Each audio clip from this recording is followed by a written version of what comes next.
তো হে ফ্রেন্ডস, আসসালামু আলাইকুম। আশা করি তোমরা সকলে অনেক ভালো আছো। তো আবারও চলে আসলাম নতুন একটি ভিডিও নিয়ে। তো আমাদের আজকের ভিডিওটা হতে চলেছে তোমাদের টেন্স নিয়ে।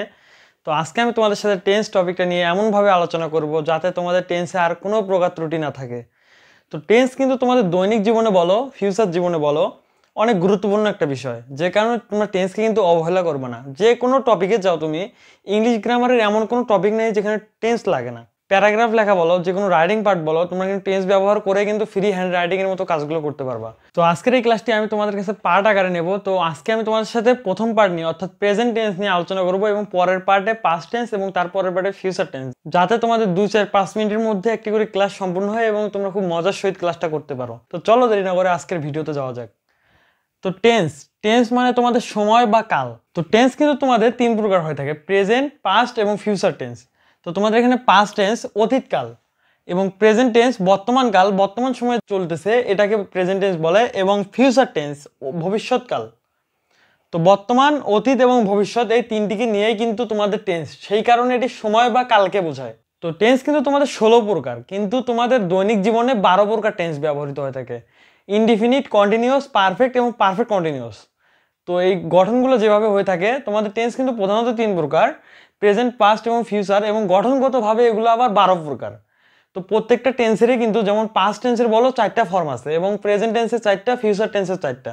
ঠিক সেরকম করে তোমাদের present indefinite, present continuous, present perfect, present perfect continuous.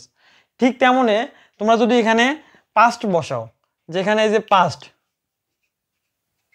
তাহলে হলো তোমাদের past indefinite, past continuous, past perfect, past perfect continuous. তো ঠিক তেমনই এখানে তোমরা ফিউচার বসাও, তাহলে future indefinite, future continuous, future perfect, future perfect continuous. তোমাদের কিন্তু টেন্স কিন্তু এই টোটাল 12 প্রকার হলো। তো এরপর আসা যাক তোমাদের প্রেজেন্ট ইনডিফিনিট টেন্সে। প্রেজেন্ট ইনডিফিনিট বলতে কোনটা বোঝায়? বর্তমান সময়ে যে কাজটি ঘটমান বা চলতেছে, এই টেন্সকে তোমাদের প্রেজেন্ট ইনডিফিনিট টেন্স বলে। যেমন তোমাদের প্রেজেন্ট ইনডিফিনিট টেন্সের স্ট্রাকচার হলো সাবজেক্ট, ভার্ব, এক্সটেনশন। তোমাদের প্রেজেন্ট ইনডিফিনিট টেন্সে কিন্তু বর্তমান সময়ের যে কাজটি চলতেছে এটাকে বোঝায়, যে কারণে এটাতে কিন্তু তোমাদের রুলসে কিন্তু বেশি কিছু লাগে না, যা শুধু সাবজেক্ট, ভার্ব এবং এক্সটেনশন হলে হয়ে যায়। তো এটার একটা এক্সাম্পল দিয়ে বোঝানো যাক। আই মিস ইউ, এখানে তোমাদের আই সাবজেক্ট, মিস একটি ভার্ব এবং এক্সটেনশন ইউ অবজেক্ট। তো এরপর আসা যাক প্রেজেন্ট ইনডিফিনিট টেন্সের কিন্তু 2 কোয়ালিটি হয়ে থাকে। যেমন তোমাদের প্রেজেন্ট ইনডিফিনিট টেন্সে যদি সাবজেক্ট যদি থার্ড পারসন সিঙ্গুলার নাম্বার হয়, তাহলে সেক্ষেত্রে কিন্তু তোমাদের এস বা ইএস ব্যবহার করতে হবে। কেমন করে? তোমরা দেখো, যদি তোমাদের এখানে থার্ড পারসন সিঙ্গুলার নাম্বারটি বসে, অর্থাৎ তোমাদের যদি যে সাবজেক্টটি রয়েছে ওটা যদি থার্ড পারসন সিঙ্গুলার নাম্বার হয়, তাহলে সেক্ষেত্রে তার সাথে এস বা ইএস যোগ করতে হবে। কেমন করে? তোমাদের এখানে রুলটা দেখো, সাবজেক্ট হি, সি, ইট, অর্থাৎ আমি, তুমি বাদে ভবে আছে যারা, থার্ড পারসন তারা। তোমাদের এখানে হি, সি, ইট এবং যে কোনো ধরনের নাম, এগুলোর সাথে কিন্তু তোমাদের আমি, তুমি এর বাইরে পড়ে, যে কারণে এগুলোর সাথে এস বা ইএস বসবে। যেমন তোমাদের রুল দেখো, সাবজেক্ট হি, সি, ইট এগুলো, এবং ভার্ব প্লাস এস বা ইএস এক্সটেনশন। যেমন যেমন দেখো তোমাদের এখানে হি একটি সাবজেক্ট এবং হি একটি থার্ড পারসন সিঙ্গুলার নাম্বার, যে কারণে এর ভার্ব রয়েছে রিড, রিডের সাথে তোমাদের এস বা ইএস যোগ হবে। তোমরা দেখো এমনিতে বাক্যটা পড়ে দেখো, হি রিড এ বুক, এই বাক্যটা শুনতেও কেমন লাগে, যে কারণে তোমাদের থার্ড পারসন সিঙ্গুলার নাম্বারের সাথে কিন্তু এস বাই এস বসাতে হবে। যেমন হি রিডস এ বুক। তো প্রেজেন্ট কন্টিনিউয়াস টেন্স বলতে অতীতকাল থেকে একটি কাজ অবিরামভাবে চলমান, অর্থাৎ ওর কোনো থামাথামি নেই, এরকম একটি কাজ চলতেছে, তো এই কাজকে তোমাদের প্রেজেন্ট কন্টিনিউয়াস টেন্স বলে।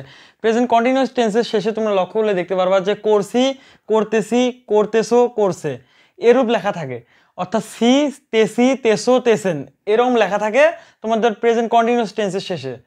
তোমাদের বাংলা বাক্যটা যে থাকবে ওই বাংলা বাক্য শেষে লক্ষ্য করলে এটা দেখতে পারবা তোমরা। তো এর স্ট্রাকচারে আসা যাক, subject am, is, are plus verb plus ing plus extension. এটা হচ্ছিল তোমাদের প্রেজেন্ট কন্টিনিউয়াস টেন্সের রুল। তো একটি এক্সাম্পলের মাধ্যমে বুঝিয়ে দিচ্ছি।